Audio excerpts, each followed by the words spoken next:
Hi, everybody. Welcome back to Addiction and the Three Principles with me, Greg Suki, and Harry Durbitsky here. Today, we're going to have a discussion about dealing with difficult people. But before we get going, Harry has an update on the series that he's been working on. So I'll pass it over to Harry. Oh, thanks. Tomorrow, I'm going to release episode 4, which is the wisdom of the participants. And there's 18 participants on it. And I have to say that I really like this episode the most of any that have been released so far. And I highly recommend this to hear wisdom from other people than the major players of the three principle world is what I think Sid meant to happen. He loved to hear other people's wisdom come out. And in this show, it does come out very well. And then episode 5 will follow a week later, and that's a totally different flavor. It's 2 of our more popular guests, and Dick and Bettinger and Aaron Turner. They'll be the whole episode, and so that will be episode 5. And there'll be about 8 in total, and then we're going to call it a day. So that's just a little I guess homework done, and now we can get into the topic. All right. Well, where did this topic come from, Harry? I'm trying to remember who brought it up. I can't remember the person's name, but it came from one of our participants asked it gave feedback when you asked for a topic. This was a topic that she came up with.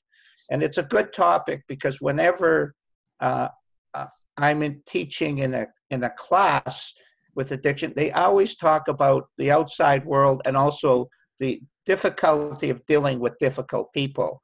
So when your mood is lower, difficult people obviously affect us a little bit more than when we're in a more boisterous or more joyful feeling. And so it always comes up. And in reality, when I look at people all around the world, that seems to be one of the questions they ask. How come that person is so difficult? And of course, I'm perfect. There's no problem with that.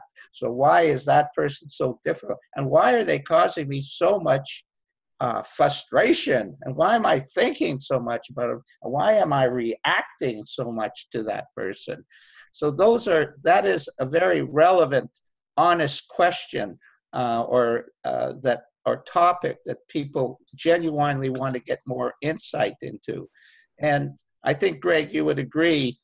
It's also from a personal level. It's awful hard to quiet our minds down when we're irritated by the other person. Yeah, especially like you said, if we're not in the greatest state of mind or whatever when we run into people like that, it's much easier for them to get under our skin a little bit. What I've definitely noticed though is that, because we all get caught up in thinking at times. Doesn't matter, how deep your understanding is of the three principles. You're going to get caught up in thinking at times. It's just the nature of things. But like in the past, when I came across somebody who's kind of hard to deal with, it hung around for a while. I might have been upset for days. Just ruminating over, oh, that person, I can't believe they said this, or I can't believe they did that. But now it's like I might get caught up in that moment, and they might kind of get to me a little bit, but then as soon as they're gone, that's gone too. What if they're in your life all the time, Greg? Yeah, good question. The thing that really changed it for me personally was seeing the innocence in everybody. The fact that, there's never a moment in time when we're not doing the best we can at that time. That doesn't mean in hindsight we can't look back and say, oh, I wish I would have done things differently. But in that moment, that seemed like the best option. So that person is doing the best they can with what they have going on, just like I am. So there's a compassion to that. It's like, yeah, they're a difficult person or whatever, but it just means that they're dealing with something right now that they don't know how to deal with. And their response to that is they're irritated, they're frustrated, maybe they're angry, and they're just taking it out on whoever's in front of them. And it just happened to be me at that moment.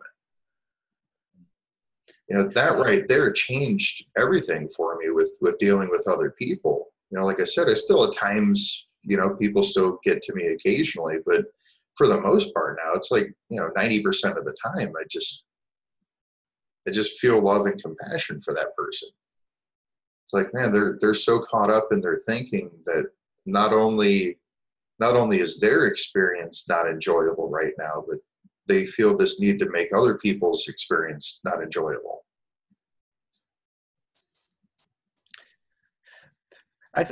I found within my own thinking of this, of a thought of a person, my sister and her husband, who would always bring up topics and aim for negativity within the topics. And I would then go home and then think about ways to beat them in this discussion. And then I'd go back, I'd have it perfectly set up in my mind, and none of it worked. It was like, again, we just continued to repeat this negative feeling. Then I'd go home, and I'd spend a whole 3-4 days before I would see him and think about it again. And then one day I realized there's certain topics with this couple who I really love and who really loves me, best left alone. Don't bother getting into certain areas of discussion, because it is quick, it's poison. It immediately explodes into my personal political viewpoint and their personal political viewpoint.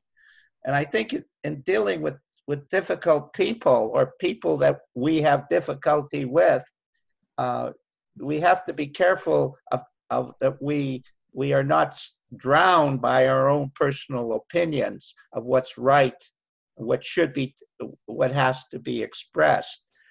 And this comes back to is it the feeling that's more important, or my opinion being more important? And I find that the feeling with a person is much more important than, well, at my age, what's the difference? I mean, once you reach my age, you go, what's my opinion? It's, yeah, I am headstrong and stubborn and believe in things, but it's not that big a deal, really. I've been wrong so many times. What's one more time? Type.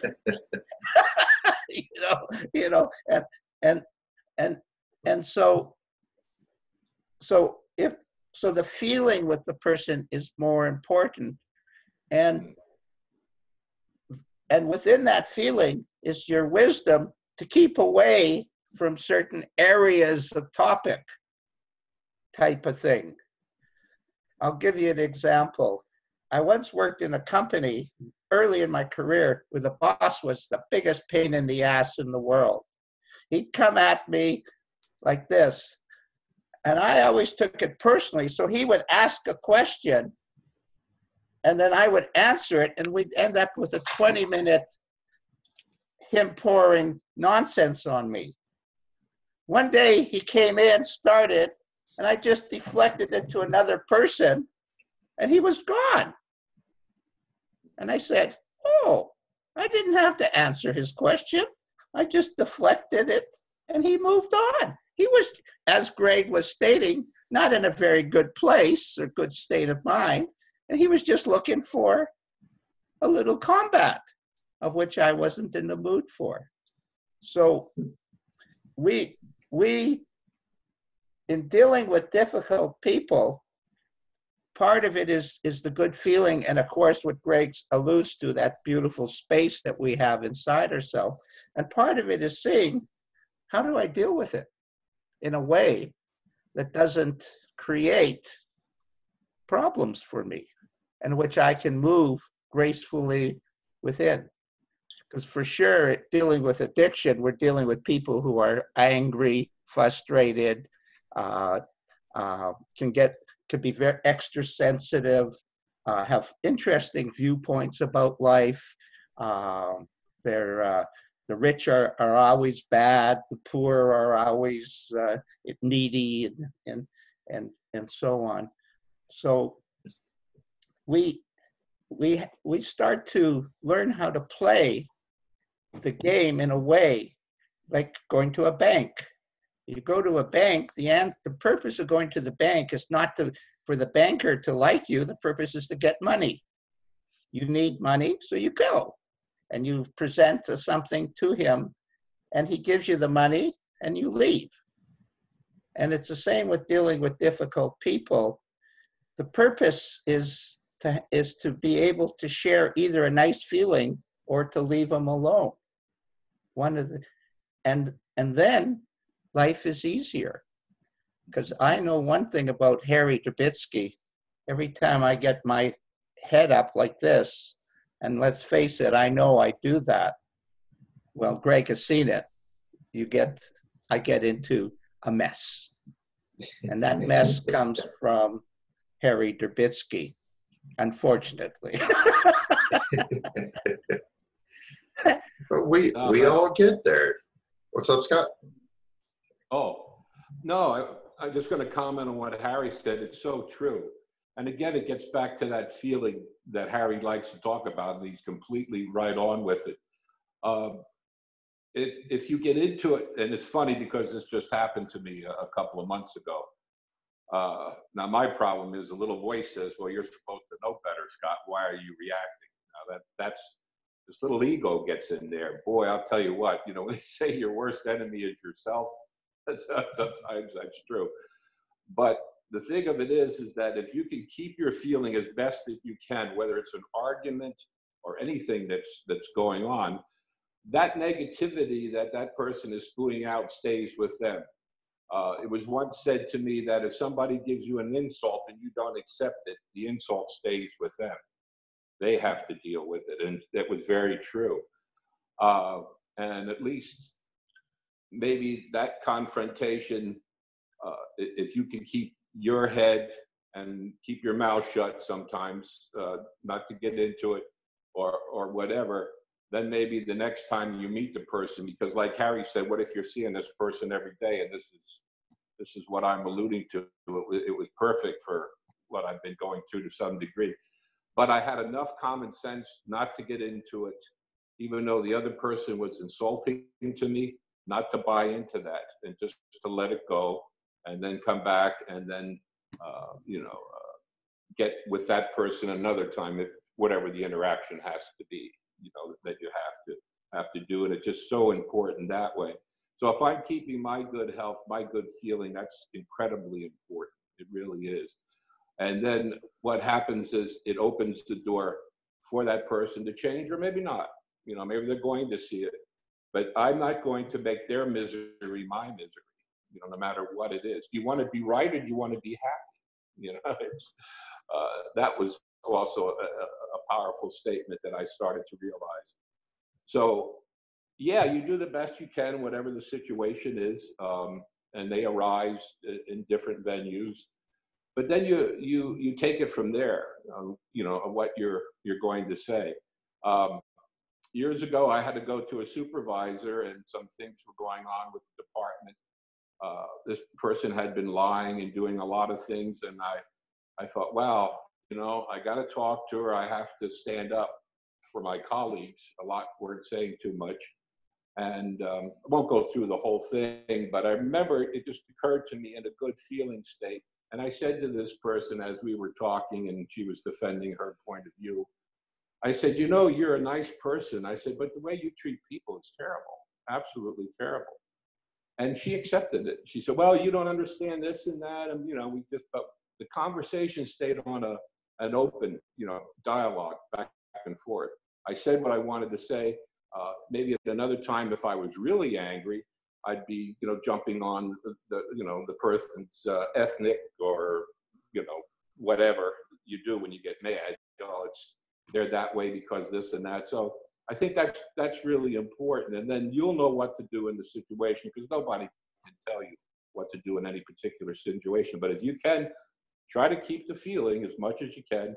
Or if your feeling drops, knowing that you're dropping, that's just incredible. I never knew that when my feeling dropped, I wasn't going to be as understood and whatnot.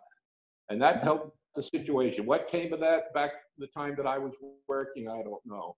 But at least I said what I wanted to say. I wasn't hedging anything, but it was said in a nice way and an understood way, for whatever. You bring up an interesting point.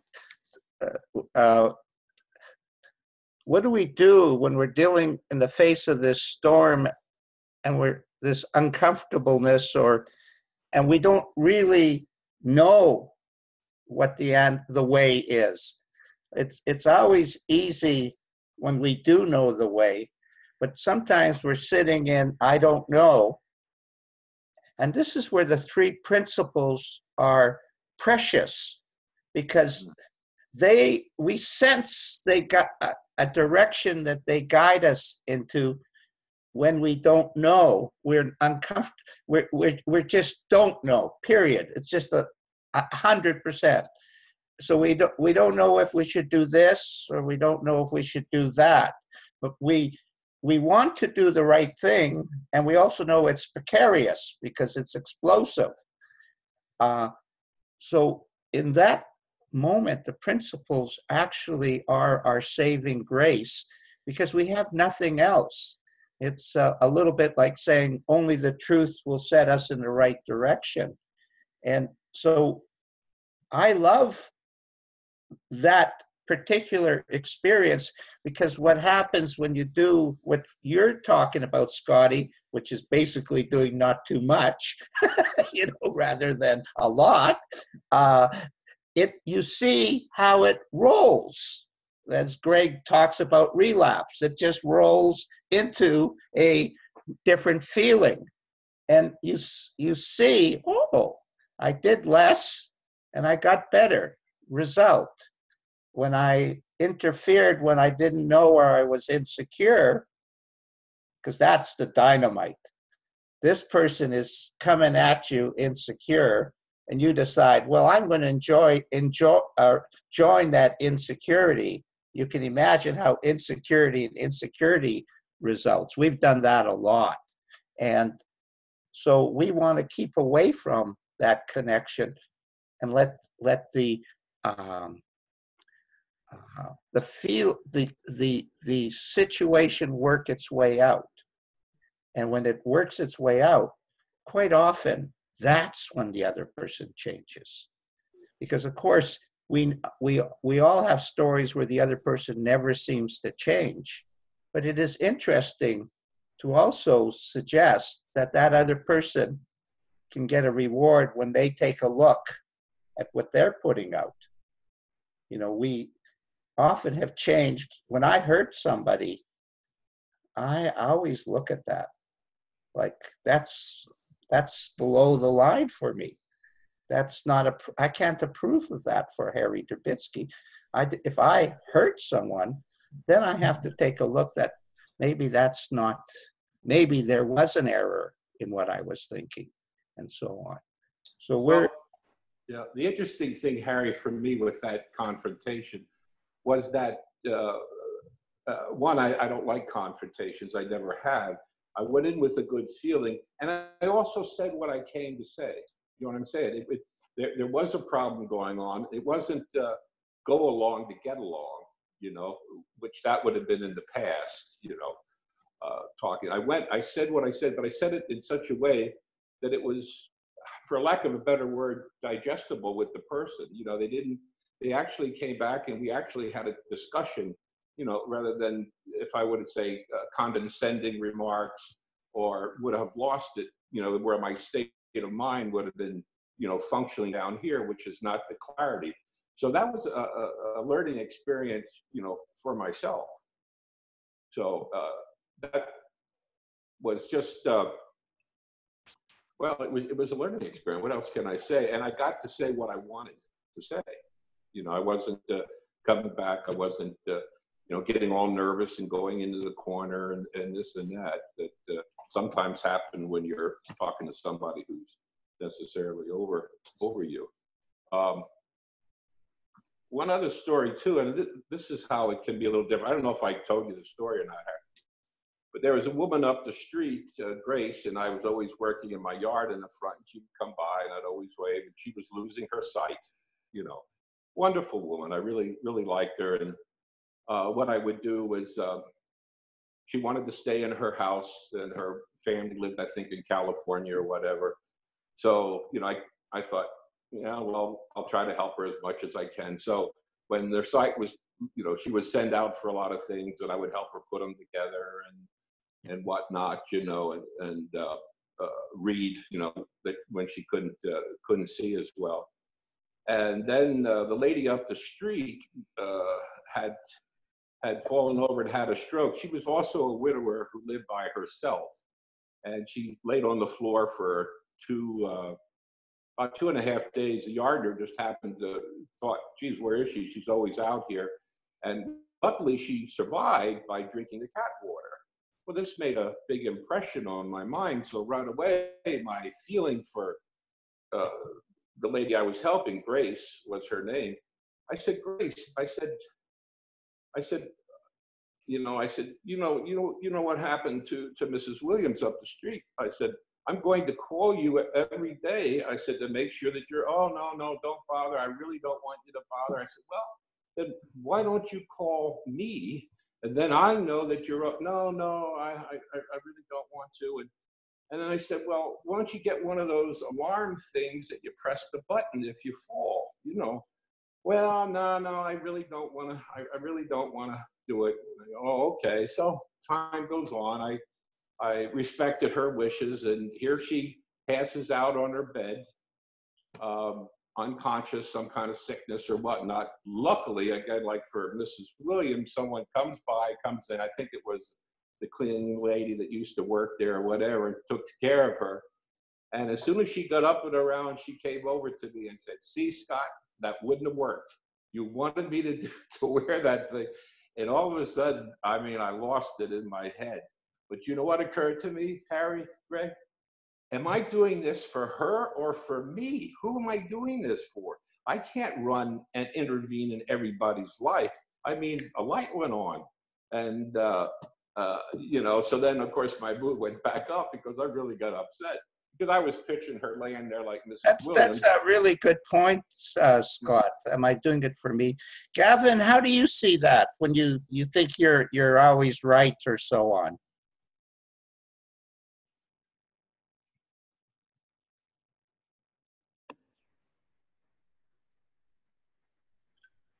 I'm eating my dinner. Okay.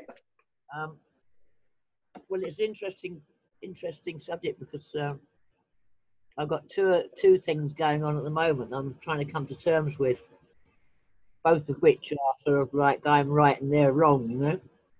So I'm really interested in the discussion. But I don't know. I suppose I actually feel better than when I first arrived at the scene, as it were, from hearing you guys talk about it. Getting a bit of perspective on it, you know. As like you say, I mean, I think it was Linda Pransky used to say that, wasn't it? About would you rather have a nice feeling or be right, you know? Which was always light. So I'll finish eating my dinner. Okay. But what you say, Gavin, has real relevance. I'm glad you brought it up. And when Scotty was talking, one of the things that hit me was, we learn from these other people that we think we don't. Yeah. Which is a big point, really. And also, they have feelings that will take us in a certain way. They have love in their heart. We are camouflaged by, of course, our thoughts and our ideas about things. And that's when I was talking about the situation that I was in. What I really saw clearly was my sister and I love each other dearly, but when we talk about certain topics, I can't see it. I can't feel it. And there's like a whole world is created that looks like we hate each other. And that's what made me uncomfortable. It wasn't the topic. It was the fact that I know we love each other and we weren't playing that game of love. We were playing the game of hating each other or fighting with each other. And there isn't a human being in the world that doesn't have love in their heart and is expressing it. And of course, they're expressing it from their point of view. And that becomes perhaps the biggest problem in the world today, is nobody is listening to the other person's point of view. They're not picking up on that. And they don't realize how helpful that is for them. Because one thing I'm sure about, Gavin, God is presenting to us what we need. I'm sure about that. We're not being exposed to these challenging, difficult situations because we don't need it. And if we experience that, we might even experience a fresh, new look at the situation. Yeah. Does that make sense, Gavin? Well, I mean, that's interesting, isn't it, about the other person's point of view? Because one of the persons is my neighbour who's not here most of the time. And there's no point in going into the description of the situation, but what's the other person's point of view? I'd like to know what it is, because I don't know where their thinking is to do things they're doing, you know? So that's a question that I'll have to come across. You know, I don't know how to put it across, but I'll find a way, I'm sure. That is also a very relevant point. It's not necessarily so easy to see that, or to find the door that opens up to that type of discussion. And that's where our feelings come in, Gavin, to guide us. The principles guide us, and sometimes we listen, and being a human being, sometimes we don't.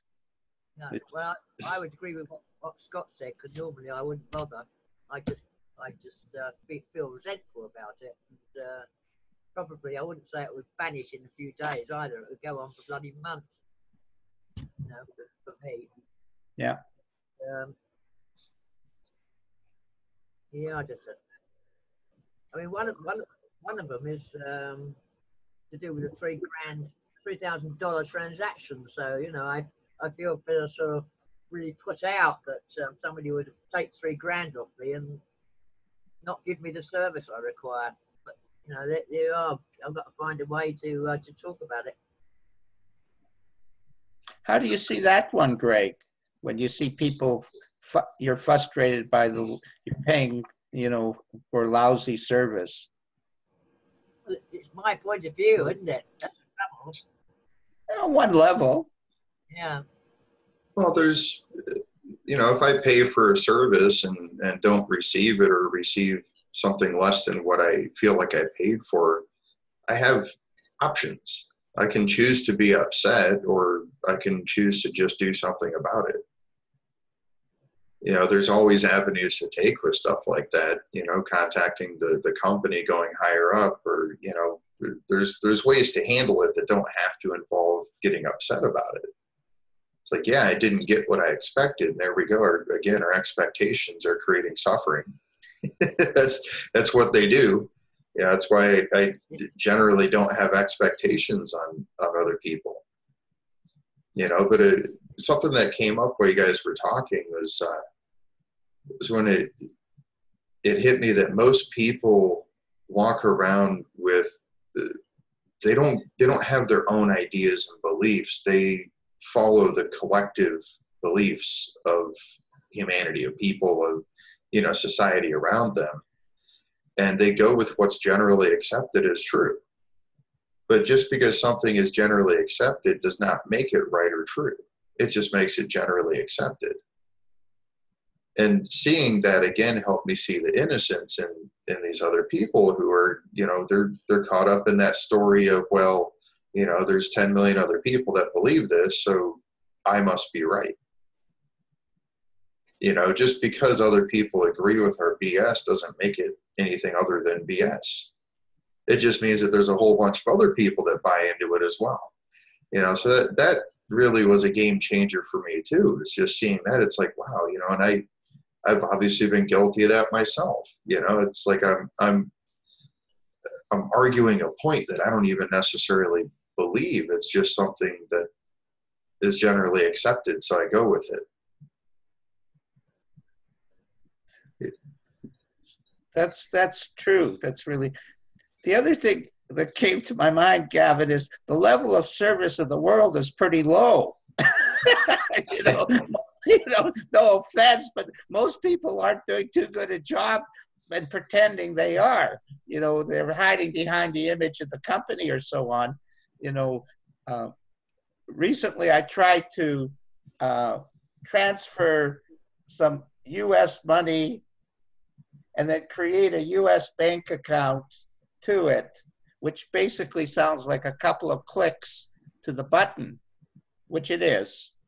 And that took 2 weeks dealing with people who didn't know the rules of each different department, and it was impossible to do. And I just took it on myself as a challenge because I got excited by the challenge of the situation to create it. And finally, after 2 weeks, I did it, and the purpose of it was so I could transfer some U.S. money to my editor, which they then informed me I couldn't do. I had to, after 2 weeks, and then I got a phone call out of the blue saying, we've done it. And I went, oh, it worked. So Gavin, I hate to say it, but if you're going to live on expectations of high quality service from the world, I haven't seen it yet. A, this isn't a company, it's a single person. And B, it's a three principles person. Sorry, I missed that. What did he say? I said, A, it's not a company, it's a single person. And B, it's a three principles person. Oh, well, there you go again. Now you're really caught in your beliefs. Yeah. The three principled people aren't much different. Now you're really caught up in it. Yeah, we have opinions, our beliefs about the three principles, but take my word for it. Behind the facade is just ordinary people like everyone else, and so that is disappointing. But part of the reality that Greg was talking about.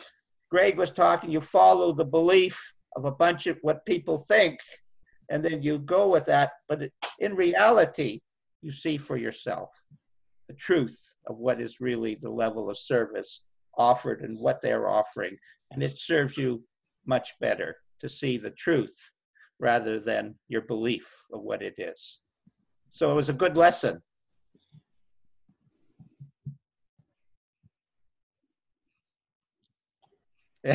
Yeah. We had there's kind of like a second part to this topic that I think we should discuss before we get to the end here.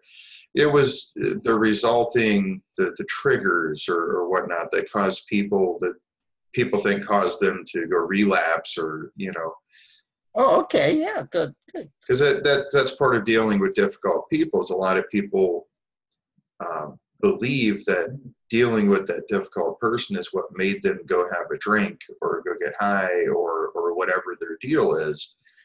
And it's really not. It's that insecurity, like we were talking about earlier, that person is coming from a level of insecurity and we decide to match that. And when we drop to that level of insecurity, we get more of the feelings that are uncomfortable, the ones that we don't like. And if our go-to is to escape by means of, getting drunk or high or overeating or shopping and spending all of our money or whatever the deal is, we're more likely to do that from that place of insecurity because we've, lowered our level of consciousness to that place. But it doesn't mean you have to. It's just a temporary, fleeting thought that's passing through our heads. It's just something that we've created because we're taking something personally that isn't personal at all. That other person being difficult, chances are pretty good, unless we just did something to them. Chances are pretty good it has nothing to do with us at all. And even if we did something to them, it still has nothing to do with us. Because none of it is personal.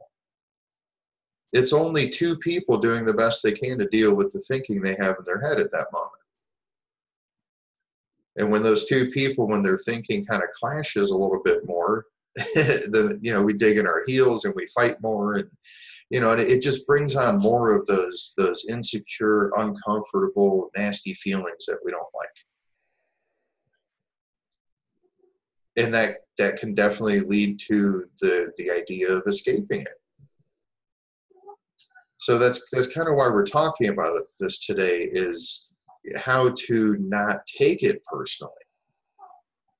How to not drop to that level of insecurity just because the other person's there. And it goes along with that kind of generally accepted idea thing I was talking about, where it's kind of like, well, there's another generally accepted idea that if a person comes at you, verbally attacking you, that you've got the right to attack them back. Because, who are they to come after you like that? That type of thinking. And all that does is lead us farther into insecurity. And when we're insecure, we take things personally. And when we take it personally, we get these heavy feelings that lead us to feeling very bad about ourselves. Yeah, exactly. And that's probably what we're talking about at the essence, either in relapse or experiencing like you're talking about, or reactions to people, is we have this heavy feeling and we start to drown in it. We have a heavy feeling and we want to feel lighter. Yeah. And here's the beauty in that, is that the only reason we want to feel better is because we know we can't. There's that place inside of us, that untouched place of essence that is us, that always exists, and we somehow know that. And we innocently turn to, substances or habits that seem to bring us back to that. It all goes back to that, that innate health that we have within us. We're always well and healthy regardless of what appears to be going on.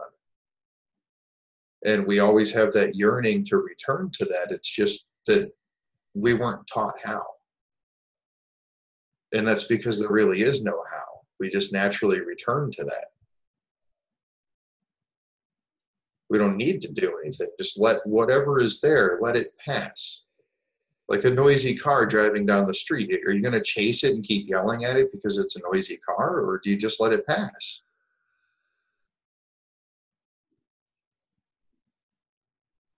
Both are options. we can be chasing after noisy cars all day long. But the fact is that as soon as that noisy car is gone, the silence returns naturally on its own. We don't have to do anything to make it return. And it's the exact same way with our feelings. We get those noisy feelings that come by. And we can choose to chase them all day long and try to get rid of them. Or we could just let it pass. And it may take, 2 seconds, or it may take 2 days or 2 weeks. But it will pass. Yeah, there are steps sometimes of learning. So we may be disappointed that we didn't do it just like that. But we did get something we needed, and then a little bit more, and a little bit, and then all of a sudden, poof, the balloon bursts. and we no longer are doing it anymore. The process is part of the evolution of our growth, and that is beautiful. And you know, Greg, when you were talking, what came to my mind is Sid always said, all problems are simply caused by lack of consciousness. And I could hear you talking when you're talking about the noise of the cars. It's just lack of consciousness. You haven't brought you along with it. You're just being affected by the scenarios that life is throwing at you, when that's not, as Greg said, that's not the truth. The truth is the innate health is always there, and it's always going inside out. And when it seems to come outside in, that's when we get those heavy, heavy, heavy feelings. And I suppose that's what difficult people and difficult scenarios is. It appears to be this way. And we because of our lack of consciousness, we flow innocently into the human condition. And the feeling directs you. The feeling is so important, because that's your cue on how things are going, and or what you feel like you should say or do or whatever. It really, again, it's a little hard to explain, but it's what comes from that feeling when you're in a particular situation, and then that'll lead you in whatever direction that you in the time. I guess I'm trying to say it that way, Harry. You know. Yeah. And one of the things that I love about what Greg talks about is that could be a good feeling or a bad feeling. If we don't judge it, don't take it personally, it provides us with what you're talking about, Scott. Yeah. And I am learning just as much from my uncomfortable feelings as I am learning from my comfortable feelings, because they set boundaries. Hey, I'm, look where I'm going. Well, and Get back on where the roses are. Yeah. Oh, this is something sort of new for me, but the uncomfortable feeling, just like what you're saying, is a learning experience. Sometimes I would not avoid it, but I was trying to pay more attention, or trying to get myself up to a more positive feeling. And sometimes that just doesn't happen. But the negative feeling also will be an indicator and will help you when you interpret it, in a certain way. Does that make sense? Am I making sense with that? Yeah, that's why this is different from, say, like positive thinking or something that's a technique. Right. Positive thinking doesn't always work. So it can't be true. It can be helpful at times when it works, but when it doesn't work, it's not so helpful, is it? But just having the understanding that whatever it is we're experiencing is temporary, and that it's okay to be experiencing that. That's another thing is, there's just generally believed idea that it's like, oh no, we're not supposed to get sad. We're not supposed to get depressed. We're not supposed to get angry. We're not, there's this long list of things. It's like, we're not supposed to be this way. We're only ever supposed to be happy and joyful and free and, all that stuff. That's just not the way life works. And I'm glad for that, because if we didn't have those feeling, those uncomfortable feelings, those insecure times, we wouldn't appreciate the other stuff as much. If every day we're happy and joyful, it would become the norm, and it would no longer be noticed. Because that's just how our minds work. When something is the same every day, it becomes unnoticed. So we have these dips and we come back up, and then we appreciate the ups. And me personally, I appreciate the downs too now. it's all part of it. I don't want to miss any part of this experience of life. And sometimes it's uncomfortable.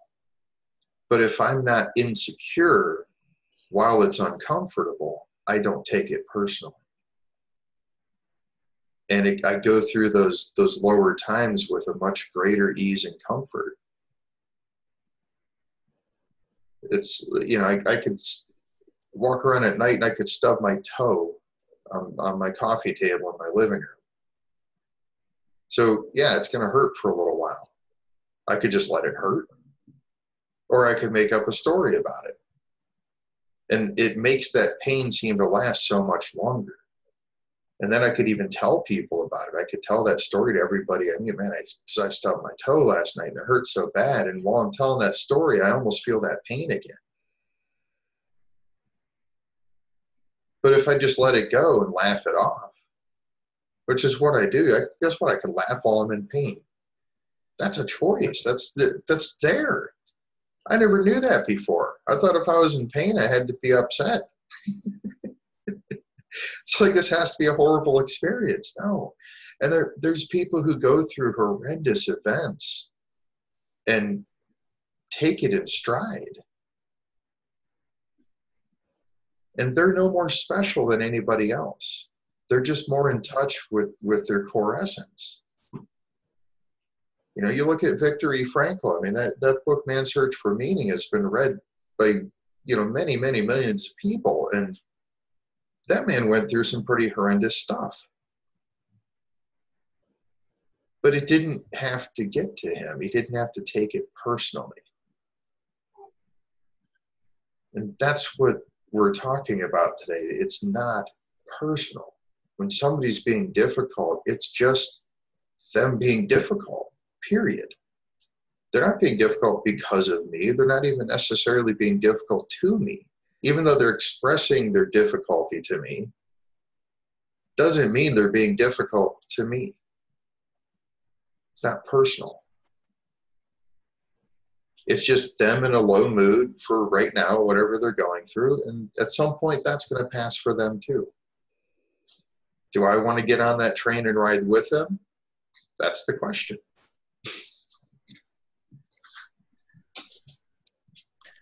And you bring up something earlier when you were talking, Greg. We want to experience all of these feelings. There was a lady from Greenland talking about the principles, and then she exploded. And I have a lot of feelings. Well, I got news for you. So do all of we have a lot of, but she just said it, and that was her trouble. I have all these feelings, and I don't know how to deal with it in the way that Greg is expressing. And we sometimes are fooling ourselves. We're not this intellectual animal that, you know, that fits everything into a slot. You know, these feelings take us in the irregular direction. And those feelings are what make us alive. And I don't know about you, I don't like being dead. You know, it's not a good feeling. I like feeling, and she was saying, I like feeling, I have all these lots of feelings. And I thought, gee, so do I. You know, that from, you know, it was like a teaching for me. We have. So why are we condemning who we are? You know, we are, you know, we're not this perfect, idyllic, intellectual robot that fits everything into the slots and defines good, you know, or bad, you know. I love what you're saying, Greg, because we're just experiencing who we are. Yeah, it's just the natural flow of things. And everybody's low is different too. If I'm generally a happier person, my lows are not necessarily very low, but they feel like they're very low. You know, and I've experienced, you know, myself throughout my lifetimes where I thought that I was just going through this most horrible thing and, you know, my life is so terrible and whatever. And then I meet somebody who has it much worse than I do. And suddenly it puts it into perspective, and it's like, oh, wow, I guess I don't really have it that bad. You know, that's another thing too, is we get caught up in our bad stories about ourselves, and it's all make-believe. Every bit of it. It's all made up. We make a story and we go with it. It's kind of that generally accepted thing, except there's only one person to ask. There's only one person you're agreeing with. I generally accepted it, so so it must be true. It's got to be true, so everybody else is wrong.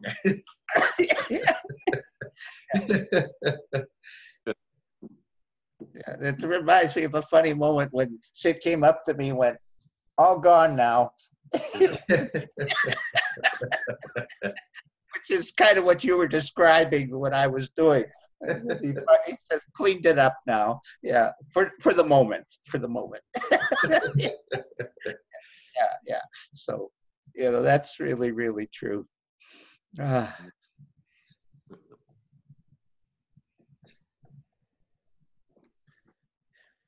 Obviously, from what we have experienced here, we're talking about a heavy topic, but the answer is in a lighter feeling.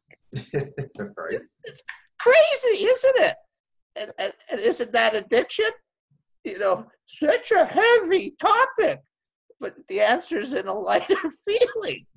I mean, that's we should just market that, and I'm sure everybody immediately would become unaddicted.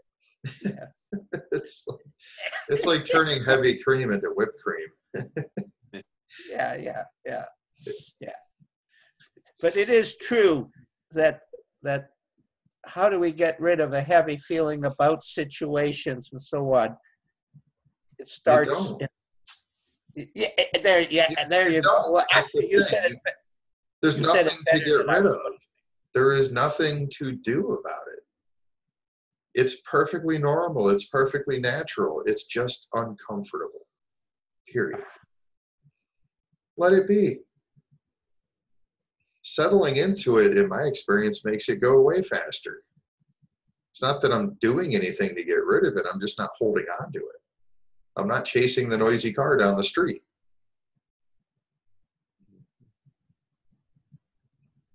That makes so much sense, Greg. Wow, beautiful.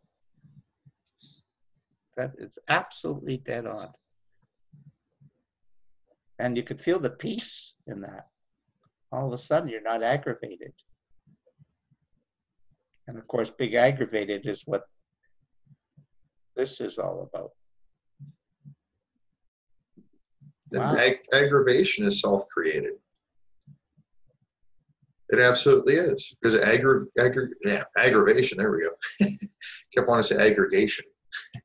But aggravation has to deal with expectations. Again, holding expectations is it's the source of the vast majority of our suffering.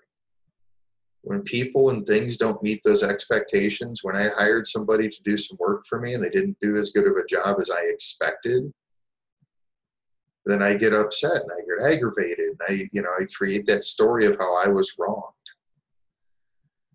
Yeah, it sucks. I lost some money. I didn't get what I thought I should get for my money. But do I need to be aggravated by it? Do I need to be upset about it? Or, do I just do something about it?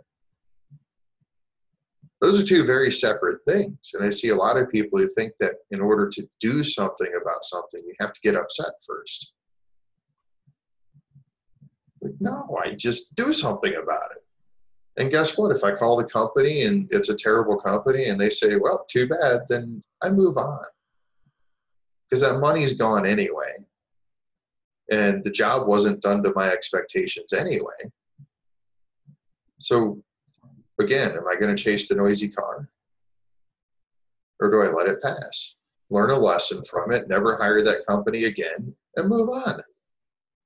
And also, Greg, if you phone that person up when you're in a low or negative or irritated state of mind, inevitably that isn't going to, if there is a solution, you're not going to be able to find that feeling that will allow that to happen. because I am seeing irritation and thus creating more irritation in an irritating situation. The only time I solve anything that is solvable is when I'm feeling calmer, when I'm feeling inside. And then when I phone, if there is a possibility, I can allow that. I can sort of feel my way through that. And then something is really fantastic. I solved the problem. And that is really what we want in life. We want to solve problems. And that's the beauty of the three principles, as far as I can see it, is we solve a lot of problems where before we created a lot of insecurities and irritations that grew and grew and dominated our reality, making us feel pessimistic about life. We have to be careful that our own pessimism isn't the problem, because that for sure is poison in a pessimistic world. You know? Yeah. Well, and even look at the word solve. It's, you know, when you use a solvent, it dissolves what's there. Perfect. That's correct. Yeah. Yeah. And it just dissolves. that's a solution. Yeah. Wonderful. And it is possible to have solutions in the world. It just can be sometimes difficult to get the motor moving. Well, it tends to be difficult for people to let go of their story, their belief systems, the generally accepted things, whether it be generally accepted by society or generally accepted by me. You know, there's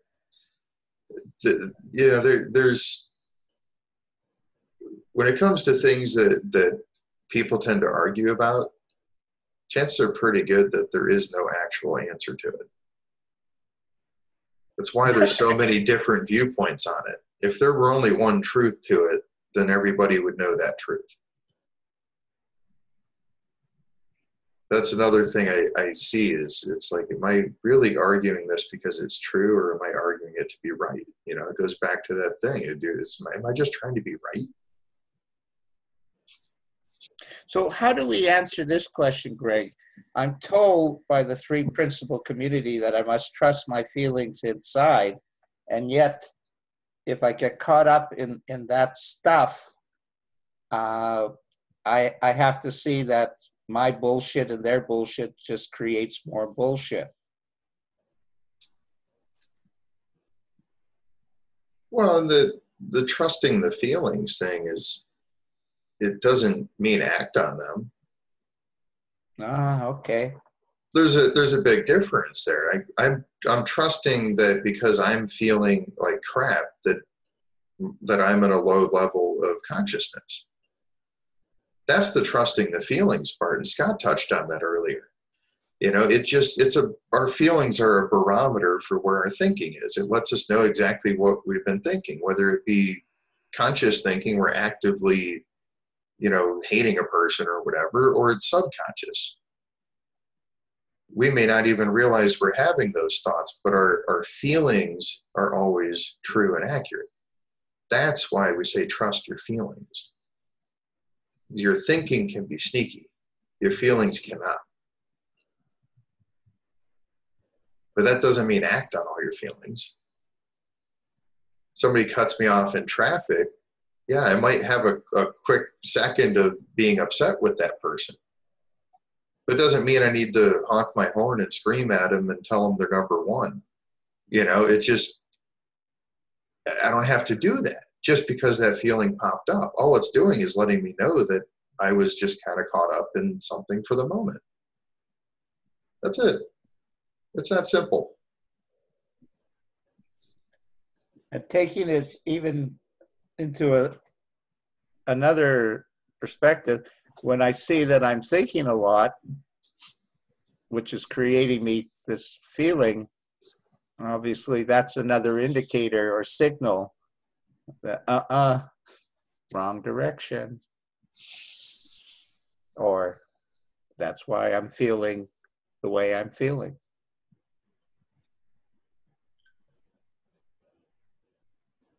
Yeah. Well, this has been a great discussion, guys. Really appreciate it. Like we touched on a lot of good stuff today. Yeah. Yeah, we had some fun with difficult people today. Yeah. Did that help, Gavin? Yeah, of course it did. Well, this was wonderful, guys. Definitely appreciate it. And I hope everybody has a great rest of their day. And we'll see you guys next time. And Mark Howard is coming on, Dr. Mark Howard, in 2 weeks. Perfect. All right, take care, everybody.